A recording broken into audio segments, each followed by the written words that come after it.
Assalamualaikum warahmatullahi wabarakatuh. Kami dari kelompok 2 akan mempresentasikan hasil kerja kelompok kami yang berjudul Maslahah Mursalah dalam mata kuliah Ushul Fikih Keuangan dengan dosen pengampu Bapak Ahmad Muhaisin. Dengan saya sendiri, Balkis Amira Divinka, dan teman saya Dinda Anggraini Lubis dan juga Naswa Askia Siregar. Di sini saya akan menjelaskan arti maslahah. Arti maslahah. Maslahah merupakan konsep yang dijadikan sebagai pertimbangan utama dalam menyelesaikan masalah-masalah hukum Islam. Karena asas yang terkandung dalam maslahah adalah pemeliharaan dari maksud objektif hukum, maqasid al-syariah, yaitu pemeliharaan agama, jiwa, akal, keturunan, dan harta.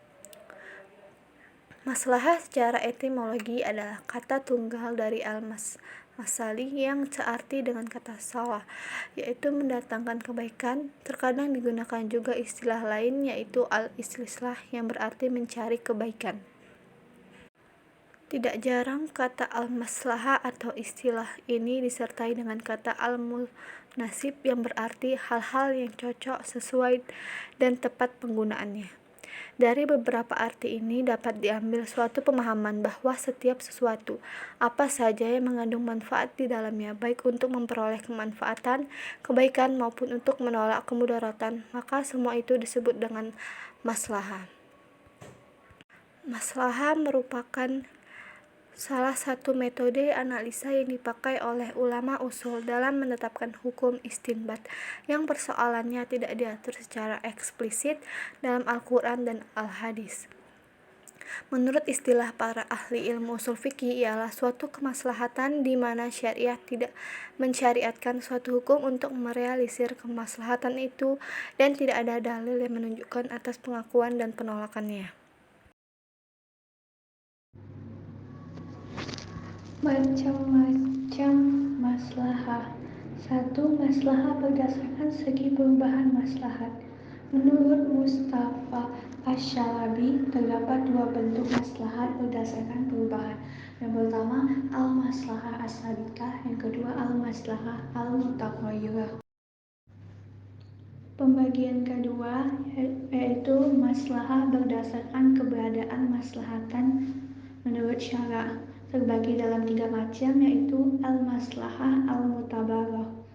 Al-maslahah al-mutabarrah yaitu maslahah yang diperhitungkan oleh syar'i, maksudnya ada petunjuk dari syar'i baik langsung maupun tidak langsung yang memberikan petunjuk pada adanya maslahah yang menjadikan alasan dalam menetapkan hukum. Yang kedua, al-maslahah al-mulghah,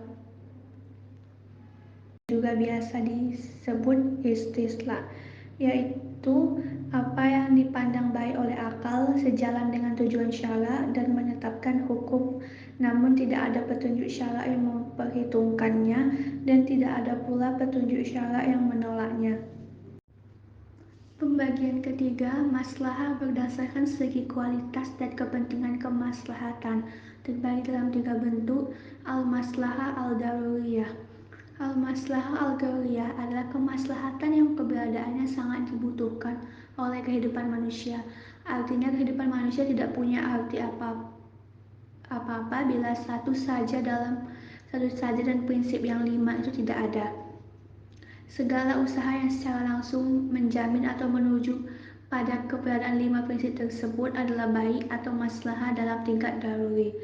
Yang kedua, maslahah hajiyah, yaitu kemaslahatan yang tingkat kebutuhan hidup manusia kepadanya tidak berada pada tingkat daruri. Bentuk kemaslahatannya tidak secara langsung bagi pemenuhan kebutuhan pokok yang lima atau daruri, tetapi secara tidak langsung menuju ke arah sana, seperti dalam hal yang memberi kemudahan bagi pemenuhan kebutuhan hidup manusia. Yang ketiga, maslahah tahsiniyah adalah maslahah yang kebutuhan hidup manusia kepadanya tidak sampai tingkat daruri dan juga tidak sampai tingkat haji, namun kebutuhan tersebut perlu dipenuhi dalam rangka memberi kesempurnaan dan keindahan hidup bagi manusia. Maslahah dalam bentuk tasini tersebut juga berkaitan dengan 5 kebutuhan pokok manusia. Arti maslahah mursalah. Al-mursalah adalah isim maf'ul atau objek dari fi'il madi atau kata dasar dalam bentuk sulasa atau kata dasar yang 3 huruf, yaitu dengan penambahan huruf alif di pangkalnya. Secara etimologis atau secara bahasa artinya terlepas atau dalam artian menjadi bebas. Kata terlepas dan bebas di sini bila dihubungkan dengan kata maslahah maksudnya adalah terlepas atau bebas dari keterangan yang menunjukkan boleh atau tidak bolehnya dilakukan. Kesimpulan definisi tentang hakikat dari maslahah mursalah. Apa yang baik menurut akal itu juga selaras dan sejalan dengan tujuan syara dalam menetapkan hukum. Apa yang baik menurut akal dan selaras pula dengan tujuan syara tersebut tidak ada petunjuk syara secara khusus yang menolaknya, juga tidak ada petunjuk syara yang mengakuinya. Ia adalah sesuatu yang baik menurut akal dengan pertimbang dapat mewujudkan kebaikan atau menghindarkan keburukan bagi manusia. Maslahah mursalah sebagai metode ijtihad. Menggunakan maslahat dalam ijtihad tanpa berpegang pada nas akan mengakibatkan munculnya sikap bebas dalam menetapkan hukum yang mengakibatkan seseorang teraniaya atas nama hukum. Hal yang demikian menyalahi prinsip penetapan hukum dalam Islam, yaitu tidak boleh merusak juga tidak ada yang dirusak. Seandainya dibolehkan berijtihad dengan maslahah yang tidak mendapat dukungan dari nas, maka akan memberi kemungkinan untuk berubahnya hukum syara. Karena alasan berubahnya waktu dan berlainannya tempat berlakunya hukum syara, juga karena berlainan antara seseorang dengan orang lain. Dalam keadaan demikian tidak akan ada kepastian hukum. Kelompok yang menolak ternyata dasar penolakannya adalah karena kekhawatiran dari kemungkinan tergelincir pada kesalahan jika sampai menetapkan hukum dengan sekehendak hati dan berdasarkan hawa nafsu.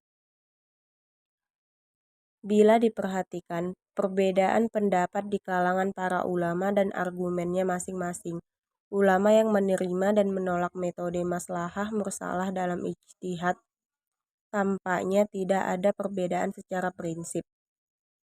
Seandainya kekhawatiran ini dapat dihindarkan, umpamanya telah ditemukan garis kesamaan dengan prinsip asal, mereka juga akan menggunakan maslahah mursalah dalam berijtihad sebagaimana Imam Syafi'i sendiri melakukannya.